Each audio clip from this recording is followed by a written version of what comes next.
It's Conduit News Radio with Paul Harrell.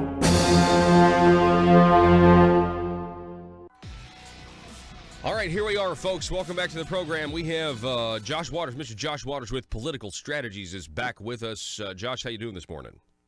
Hey, good morning, Paul. I'm doing well. How are y'all there? We are doing fantastic. Now, you were at the task force meeting. People on Facebook feed are they want me to call it a farce, but I don't know where they heard that. I don't know where they heard that term, but they want me. They're wanting to know, what you observed. You were at the meeting, so tell us what your takeaway was. I think the takeaway is there's going to be, some tax cut measures coming in the 2019 session. There's going to be some tax increase measures coming. And so what it really comes down to whether or not government is getting smaller or bigger is there a net reduction in revenue? Is there a net tax increase? Because previously we've seen bills that are, revenue neutral. We'll see, tax shifting. And I think we're going to see tax shifting. But the question remains, I think, whether it's going to be just tax shifting with maybe a small reduction in revenue, or if we're actually going to see net tax increases by implementing an internet sales tax, by implementing a gas tax hike, even though there may also at the same time be implementation of some income tax cuts or the business inventory tax cut. So that's all to be seen, and we'll know a lot more after the next task force meeting. But we really got a good picture that, they're taking this into consideration at least, that okay, if you say under the governor's plan we're going to cut $47 million in the first year in income taxes, it doesn't just end there, right? If the internet tax brings in $35 million in that year, if a gas tax hike brings in $100 million, and then for the first time, Paul, they talked about this conforming plan, basically to conform with federal laws to get $28 million in tax increases. So when all that comes out, what are the people actually going to see? Is government going to have more money or less money is the question that still remains. And I'm glad that you brought that up, because that's what I was saying yesterday and a little bit today. That's really the only question that matters if you are if you call yourself a conservative fiscally and you believe that the people are paying too many taxes now and that they need some relief. I mean, if you believe that, then the only question that matters is at the end when they sine die, sometime in the spring, are we paying more, the same, or less to the government than we are now, overall? And that is what we still don't know. Now, my question here, Josh, is this was focused on the governor's plan, I think, from what I've read at conduitnews.com. The next task force meeting will focus on their recommendation in as far as legislation goes that would then be presented sometime next session. Is that right? Yes. So a couple of months ago now, I guess it was, the tax task force had to put out their final recommendation, and since then they've been drafting legislation and talking more about it. But right before that, the governor came out with what's been called a 245.9 plan, and the stated goal for that was to collapse the tables into the three different tables there are now to one table, simplify it, and then reduce the top rate from 6.9% to 5.9% for individual income tax rates. Now, when that was first presented, Paul, it was presented as a phase-in over 2 years, and it would be $191 million cut in revenue on income taxes. Well, since then, the governor has released his budgets for the fiscal years, and instead of phasing in over 2 years, it would be phased in over 4 fiscal years, and actually the last piece would not go into effect until January 1 of 2023. So that would be the first year, and so the effects of that would then be seen the following year on people paying taxes. And so this $191 million plan would actually be almost a 5-year from now plan to see the full effect and to drop just 1 percentage point from 6.9 to 5.9%. So that's the governor's plan, and the task force is stuck to what's called the Option A plan, which is slightly different. It would be about, I think, $240 million decrease in income taxes, and it would be phased in. They had several different ways they could phase it in. That was a big part of yesterday's meeting. They talked about whether they wanted to phase it over 2 years, 3 years, or 4 years. And so I think there's been you've seen the news where, there's been concern that, well, we don't want to cut too much too quickly. And so really, I would say it's kind of gone backwards because a few meetings ago, the Tax Foundation's representative was there and talking about how they could do a cut of $200 million in 1 year. And now we're looking at $191 million over 4 to 5 years.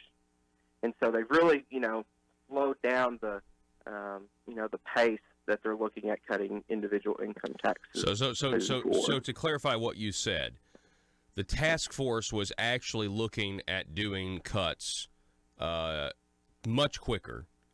Then the governor's plan comes back and says, well, I think we need to do this much slower. Is that right?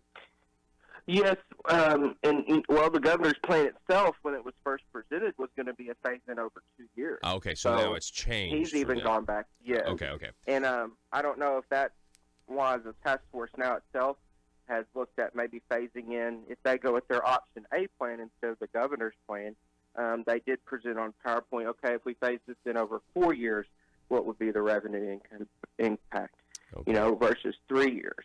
And so, State Representative Jim Dawson was, asking officials, well, can we not, speed this up? What does that look like? What's the feasibility with the budget? Because, it should be noted, Paul, that the governor's already baked into his budget that the 245.9 plan passes and an internet sales tax passes.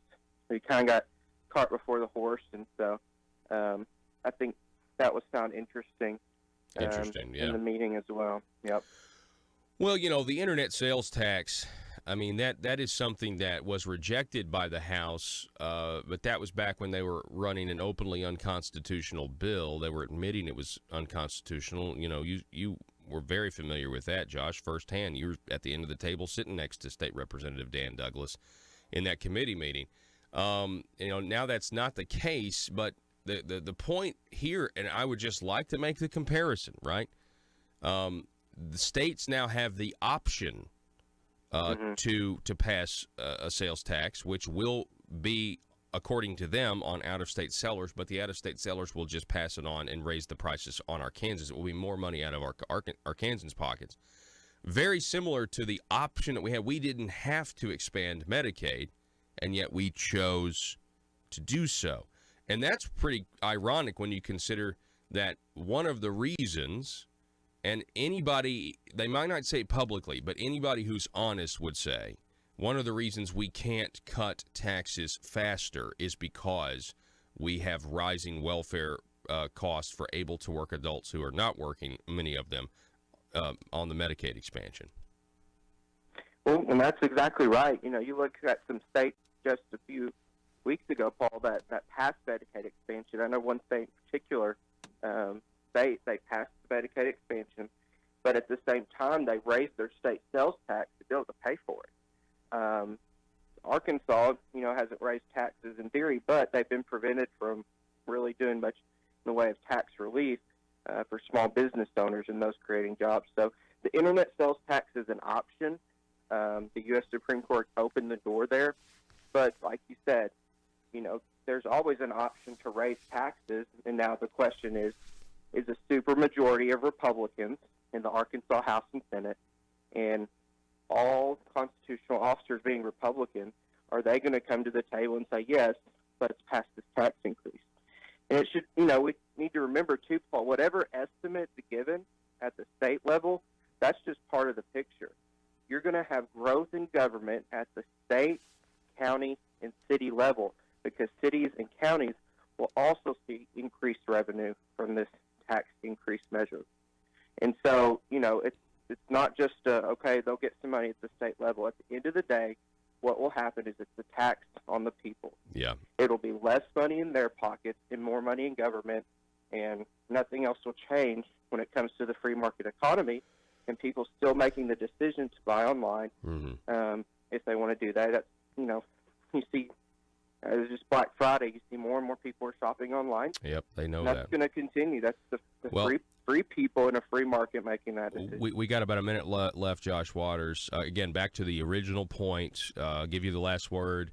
The original point, though, the only question that matters in all of this is, at the end of the day, if they do tax shifting, okay, but will that result in more money coming out of the pockets of Arkansans, less money going to the government, or the same amount of money that we're sending to the government now? I'll give you the last word. Yep, that's the whole picture, and December 12th will be the final meeting of the task force, and so they'll approve, vote up or down. We want to say to the full General Assembly, we support this package of bills. So that's what they'll decide. So when we get that, we'll really know and be able to do a study on what's the cost at that point. All right. And so I encourage listeners to keep tuning in. All right. Look forward to that analysis, folks. For more updates, you can go to conduitnews.com.